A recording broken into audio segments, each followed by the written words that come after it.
Nosotros, Fernando Vega, ex asambleísta constituyente, él es activista también de algunos colectivos ciudadanos aquí en la ciudad. Fernando, muy buenos días, gracias por acompañarnos, pues en este país no hay tiempo para aburrirse, cada día nos despertamos o ya no sabemos con qué nos vamos a despertar, pero con una nueva noticia. Ha habido polémica tras polémica tras polémica en estos últimos días, Fernando, y quizás yo quisiera arrancar con sus criterios, sus lecturas sobre lo que ha ocurrido, esta ruptura de relaciones con México, luego de lo que fue esta incursión arbitraria e ilegal, ha dicho ya este juzgado también aquí, mientras se trataba el caso de el habeas corpus solicitado por Jorge Glass Espinel, esta incursión arbitraria e ilegal a la embajada en México. Buenos días, Fernando, bienvenido.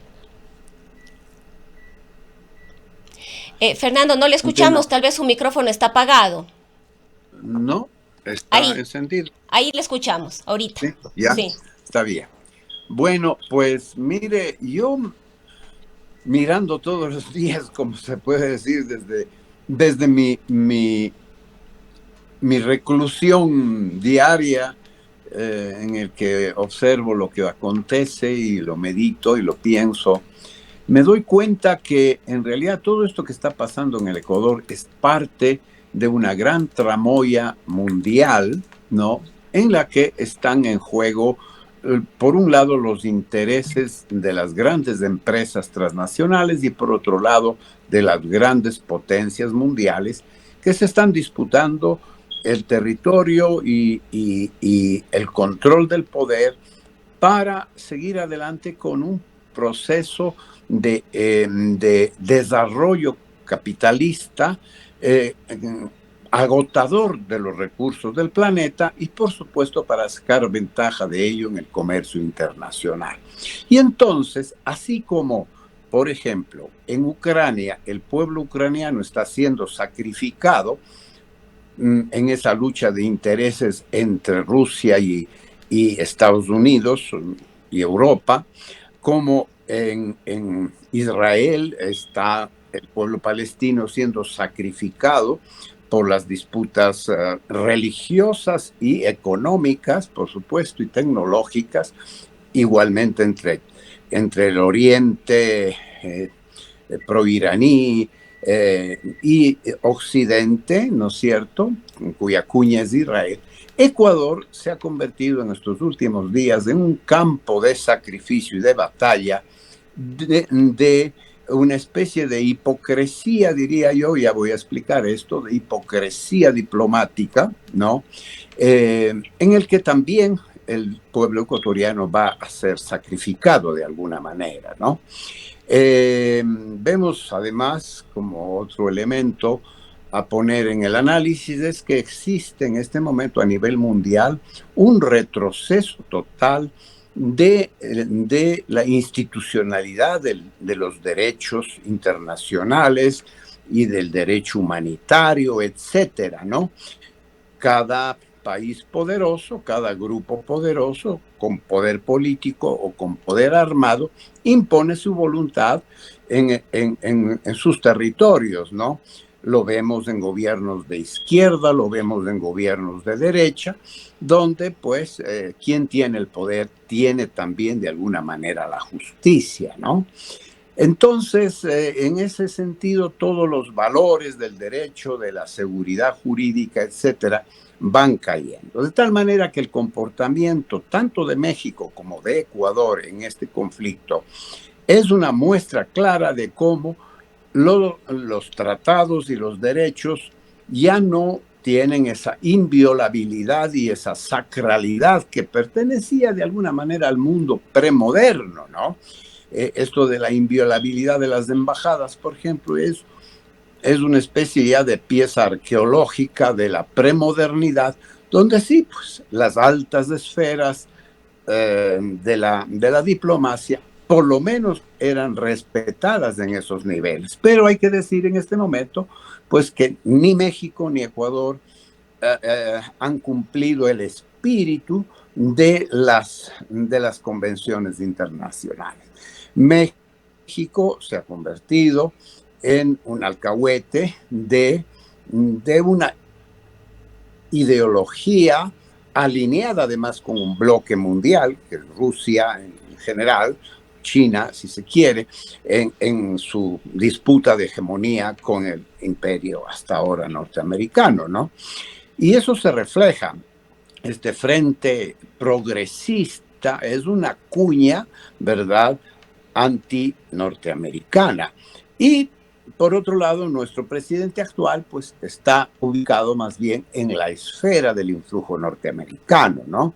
Él es incluso ciudadano norteamericano, su familia tiene una larga tradición empresarial vinculada con Estados Unidos, son buenos amigos de los Estados Unidos. Entonces, todo ese trasfondo se expresa en este momento, en esta situación. Ahora, Fernando, Claro que Fernando, sí. perdone que le interrumpa en este punto, pero quizás nos preguntamos también en esta, en estos conflictos mundiales, ¿qué interés realmente puede haber en un país tan chiquito que no tiene mayor incidencia ni política ni económica como es Ecuador en estos conflictos, ¿no?, de los poderes mundiales que se disputan entre Norteamérica y en este caso Rusia o China, como manifestaba usted del otro lado?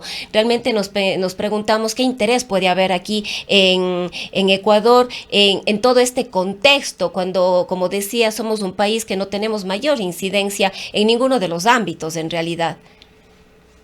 Bueno, no hay enemigo chico, ¿no? En este momento es cuestión, hay un dicho muy viejo que dice que un trigo no hace granero, pero ayuda al compañero, ¿no? En este caso, se trata de presentar un volumen de países alineados en una determinada dirección, ¿no? Es decir, no hay que olvidar que todo está, como se está viendo, todo esto se convierte en votos en los foros internacionales, donde, aunque los países sean pequeños, pero esos países pequeños adhieren su votación a los grandes intereses. Y que no hay intereses en Ecuador, claro que los hay, pues. Es decir, las grandes empresas transnacionales están detrás de las riquezas y de los recursos naturales del Ecuador, ¿no? Es decir, la minería, etcétera. Y todo eso tiene que ver, ¿no? Parece que está así directamente ligado, pero tiene que ver, ¿no? Entonces, aquí hay una pugna entre ya el gobierno de Noboa, que es un gobierno alineado con una propuesta capitalista extractivista, ¿no?, que hace ganancias en el mundo. Y luego, por otro lado, pues están los intereses ya los otros países del mundo, las tecnologías, los grandes contratos internacionales de China, de Rusia, etcétera, etcétera, de los grandes mercados como Brasil, Colombia mismo, en fin, Argentina, México, ¿no? Entonces, todo está ligado en el mundo actual, globalizado, todo está ligado con todo y todo tiene que ver. Y las pequeñas piezas, como todo, fíjese usted, el revuelo que ha creado el asunto, siendo el Ecuador un país pequeño, ¿no? Claro, además, los países pequeños no tienen derecho a hacer lo que les da la gana, mientras que de alguna manera los grandes lo hacen saltándose a la torera todos y si en un momento determinado enfrentan una denuncia a nivel de Naciones Unidas, tienen el derecho al veto, ¿no? Es decir, desde siempre la justicia, dicen los analistas del derecho, ha sido la joya de la corona, tanto a nivel internacional como nacional. Y ahí sí podemos decir, pues, o sea, el Ecuador es una muestra clara de que el poder ejecutivo incide siempre en el poder legislativo. Lo estamos viviendo desde la época colonial, en la época republicana, recordemos la época de Febres Cordero, los tanques rodeando.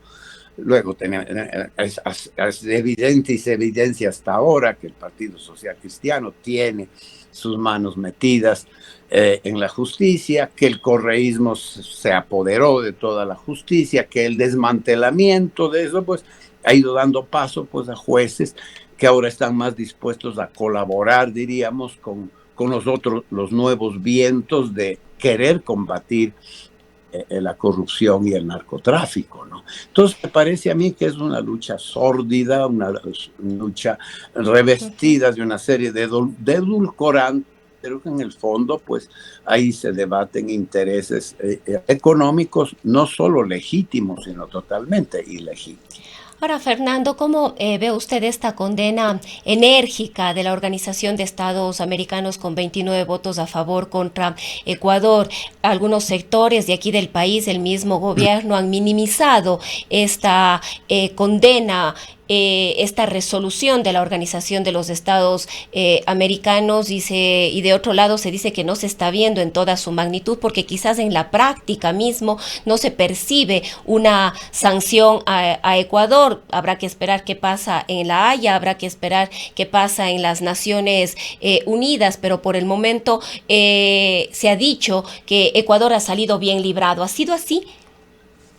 Bueno, yo recibí un meme interesante, chistoso, que me parece que refleja un poco más realistamente esta condena de la OEA a Ecuador, ¿no? Los tres primeros puntos son para el Chavo del Ocho, decía, ¿no?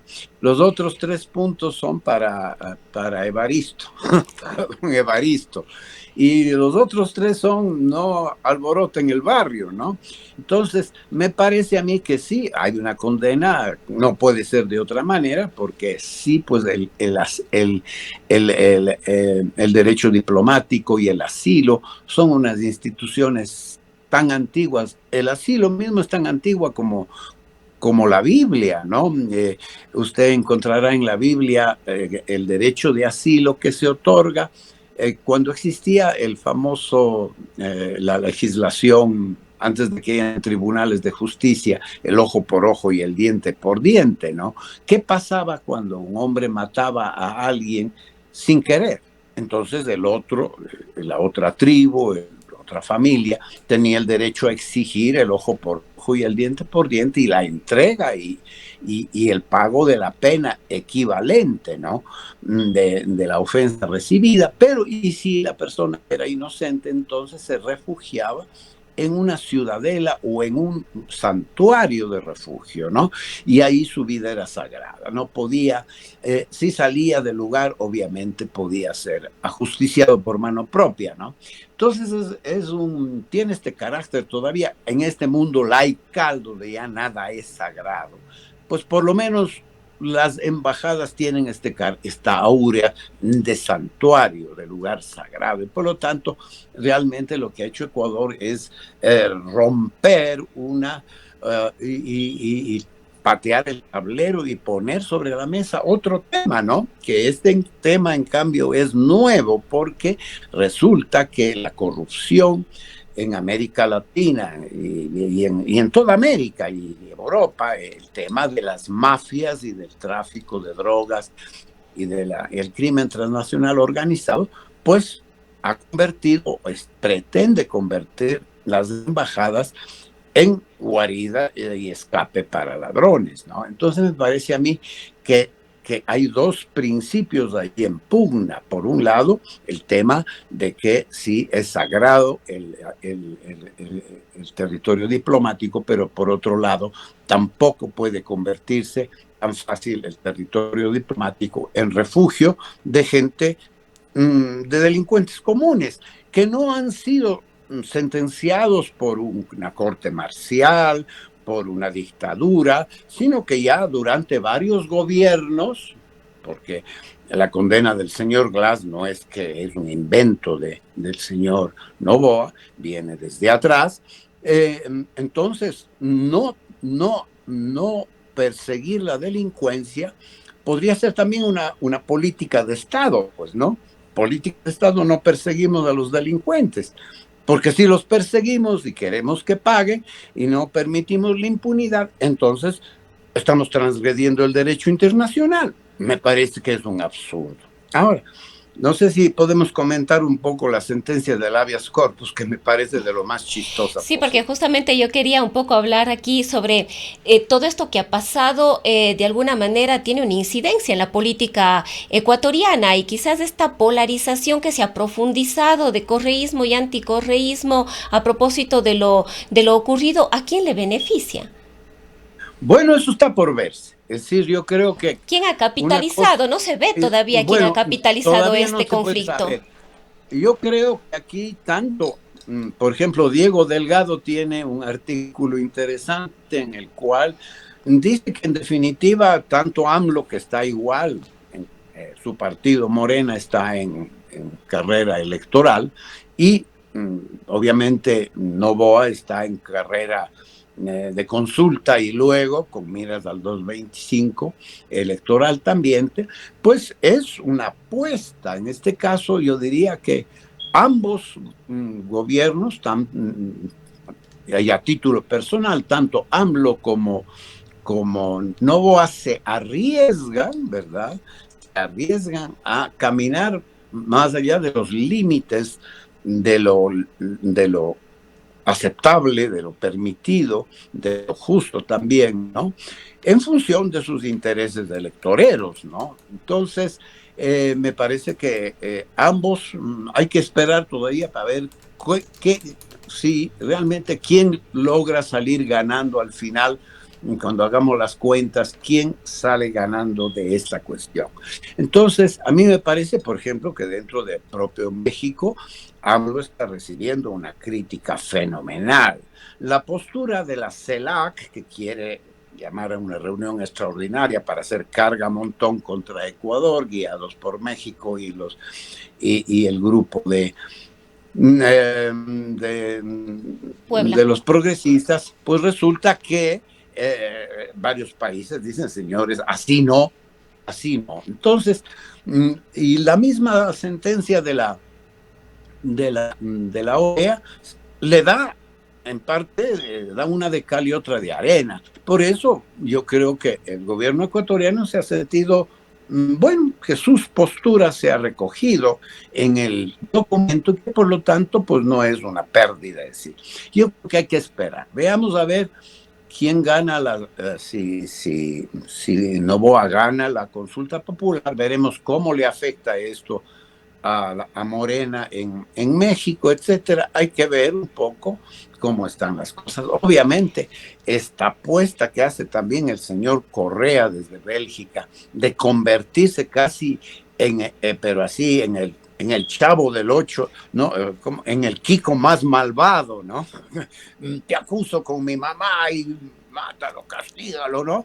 Pues realmente que un ecuatoriano que ama su patria se deje vencer por el odio ideológico y por el resentimiento y la amargura y promueva una campaña internacional para que se le condene al Ecuador, se le expulse, se le castigue. Es decir, porque si usted mira el discurso de Correa, es exactamente el discurso de AMLO. Y es el discurso que hoy se está colocando, pues, los troles y todos los analistas pro, criptocorreístas o retrocorreístas, porque hay algunos que ahora están volviéndose al correísmo, aunque otros lo están abandonando, pues resulta que es el mismo discurso, es un discurso, digamos, que descalifica al Ecuador, lo convierte en un trapo de basura, un trapo sucio, ¿no? Y claro, eso implica realmente una pérdida de amor a la patria y de sensatez y de honestidad increíble. Me parece que solo un ser de muy bajas pasiones puede llegar a esos extremos. Ahora, Fernando, si hablemos de lo que ha pasado con Jorge Glass Espinel, la resolución de este tribunal de la Corte el día de ayer, un habeas corpus solicitado que a la final lo que aspiraba era precisamente que se deje en libertad a Jorge Glass y que sea entregado a México o a cualquier otra embajada de un país que pueda darle el asilo. Esto no ha ocurrido. Se ha dicho en la sentencia que es ilegal y arbitraria, pero el señor continuará preso. Bueno, Todas las leyes, como usted ve a nivel internacional y también a nivel nacional, todas las leyes nunca pueden contemplar todos los detalles mínimos. Y desgraciadamente con jueces que no tienen sabiduría y no tienen experiencia y no tienen honestidad en general, pues resulta que las sentencias resultan una verdadera obra de arte del chiste y de la contradicción. A ver, ¿cuál es la situación del señor Glass? El señor Glass está condenado por 2 sentencias, todavía no ha cumplido la pena, ha salido en libertad gracias a una gestión corrupta, a la acción de un juez corrupto que ya ha sido sancionado y destituido por esa acción de darle la libertad. Y este señor estaba, a pesar de ello, gozando de libertad cuando se instaura contra él una nueva denuncia y se inicia una nueva investigación y recibe una orden preventiva de prisión, ¿no es cierto?, para que asista al juzgamiento. Entonces resulta que el señor se refugia, Ecuador lo prende ingresando e invadiendo la embajada y ahora pide un habeas corpus. Y el juez dice que la detención es ilegal, pero que sigue preso. O sea, ¿cómo se explica esta sentencia? Para una persona que medianamente tiene una mente lógica, donde 2 y 2 son 4, 4 y 2 son 6, y no, pues, donde resulta que el resultado final del razonamiento es lo contrario de lo que se está planteando en las premisas, ¿no? Evidentemente, la sentencia, si yo no tengo nada de juez, pero me parece lógico, el señor Glass estaba, digamos, en una condición de libertad que rompía las reglas de la justicia, por lo tanto, su captura y su regreso a la cárcel es legal.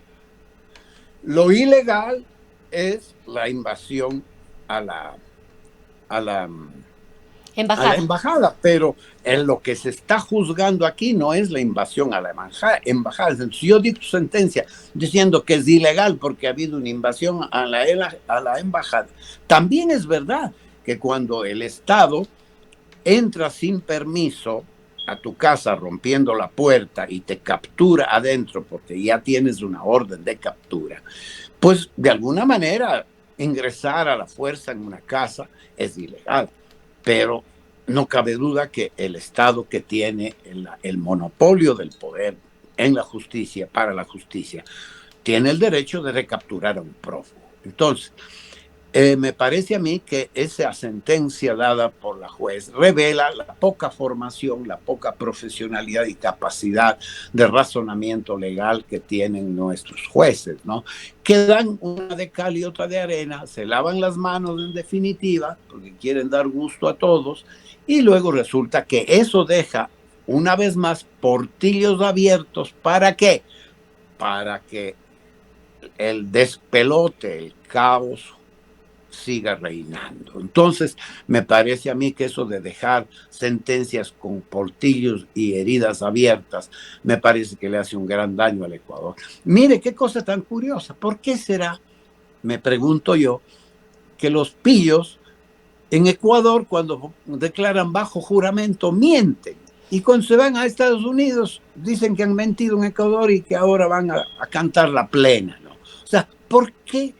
Porque en el Ecuador la gente se permite deshonestidades que no se puede permitir en otros lados. ¿Por qué? Porque es que existe un clima propicio a que vivamos en la mentira, vivamos en la falsedad, vivamos en el engaño, vivamos en la corrupción, vivamos en la impunidad. Mientras nuestra cultura no madure, no se consolide como una sociedad honesta, ética, seria, respetuosa de las leyes, etcétera, pues no tendremos tampoco un clima diferente en este país, ¿no? Por eso es el gran reto para las nuevas generaciones. Es triste que esas nuevas generaciones estén siendo educadas por los mismos que han generado los males que tenemos. ¿verdad? Ese es un serio problema, porque decimos, el problema está en la familia, que los padres eduquen bien a los hijos. Bueno, pero si los padres ya eran un desastre, ¿qué vamos a esperar de los hijos? Yo creo que ahí tenemos que hacernos todos un mea culpa, un llamado de conciencia, y todos tenemos una tarea que hacer para recuperar la cordura y la ética en este país. Ahora, Fernando, coméntenos también sobre, estamos ya a poquitos días de la consulta popular, una semana. El siguiente domingo Ya. estaremos ya acudiendo a las elecciones y también cuánto podría incidir todo esto que ha pasado en esta consulta popular. Los números han salido ya, tanto de Comunicaliza, de Cedatos y prácticamente con estas cifras Daniel Noboa ganaría la consulta popular y eso podría ser una catapulta para unas elecciones en 2025. Bueno, yo ahí igual, yo lo mismo que pasó con este tema del conflicto internacional con México, como en el tema de la consulta, he estado escuchando todos los análisis, los razonamientos, para primero tomar mi propia decisión y en segundo lugar para ver por qué se están diciendo, por qué están los discursos que están sobre lo de la consulta. A mí me parece lo siguiente. A ver, en las preguntas de consulta sobre los temas de fortalecer, podemos decir, el aparato militar, policial, para evitar la impunidad, etcétera, etcétera. Lo que se dice de ciertos sectores es que las preguntas son inútiles, que se podría hacer por vía Asamblea directamente. asamblea directamente, etcétera. Pero si eso se puede hacer y se debe hacer, ¿por qué votar no? ¿No es cierto? Si lo que la ciudadanía diría sí, hágase eso, camines en esa dirección, me parece que hacer campaña por el no a todo, como una postura de rechazo al gobierno, me parece que por lo menos tampoco es lógicamente coherente, ¿no? Las preguntas que son complicadas y que sí merecen y han merecido un análisis más profundo son prácticamente tres, ¿no? Bueno, lo de cuatro, lo de crear tribunales muy concentrados en Quito para que administre la El derecho justicia constitucional. constitucional, me parece a mí que cambiando el collar al perro no se resuelve. Si no se resuelve el problema ético de la justicia y de la independencia de la justicia, lo que tendremos será una corrupción más centralizada y más absoluta y más a merced del poder central. Uno. Dos, por lo tanto, es dudoso, es decir, no creo que esté la calentura en las sábanas. Votar sí o no es un riesgo. En la pregunta sobre el tema el arbitraje internacional, me parece a mí que evidentemente es muy peligroso darle carta blanca a un gobierno como el de Noboa y a cualquier gobierno para que simplemente el Ecuador renuncia a lo poco que tiene. Ya estamos viendo lo que puede pasar en los tribunales internacionales, tengamos siempre la de perder. Ahora, quiero decir, sin embargo, como pie de página a este comentario, yo creo que hay que posiblemente votar no en esta pregunta, porque en realidad hemos perdido muchos juicios en el ámbito internacional porque lo hemos hecho muy mal desde el comienzo, desde nosotros mismos. O sea, esto de buscar la culpa, que otros tienen la culpa de lo que nosotros mismos generamos. No, si yo me consigo un abogado tan malo y hago las cosas tan chuecas y me descuido como el señor Noboa, que pudiendo haber intervenido antes y haber hecho cosas antes de ingresar a la embajada, dejó de hacerlo porque tenía un conchave con el correísmo. Entonces, claro, luego se nos vienen estas consecuencias peores, ¿no? Más graves, trágicas, diría yo, ¿no? Entonces, yo creo que es una pregunta en la cual pues, yo votaré no en este tema. El tema de la extradición, me parece a mí que eh, la extradición es una pregunta que yo voy a votar sí. ¿Por qué? Voy a votar sí porque si hablamos de que la lucha contra el crimen internacional requiere de unos mecanismos internacionales en los cuales todos los países aporten y se coaliguen para combatir el crimen transnacional, evidentemente, y habida cuenta de que los delincuentes transnacionales tienen una gran habilidad y una gran red de apoyo para huir de unos países a otros y escaparse. Obviamente, me parece que la extradición de lado y lado, es decir, no debe funcionar, pero en igualdad de condiciones. ¿Quién vote? Dice, no, es que nosotros no somos capaces de juzgar a nuestros delincuentes y entonces los exportamos para que los juzguen en otro lado. Me parece que sería terminar de aceptar y rendirnos ante una confesión terrible. No tenemos esperanza de hacer justicia en nuestro propio país, ¿no? Y claro, podía prestarse igual a abusos internacionales, etcétera, pero me parece que serenamente yo voy a votar sí por esa pregunta.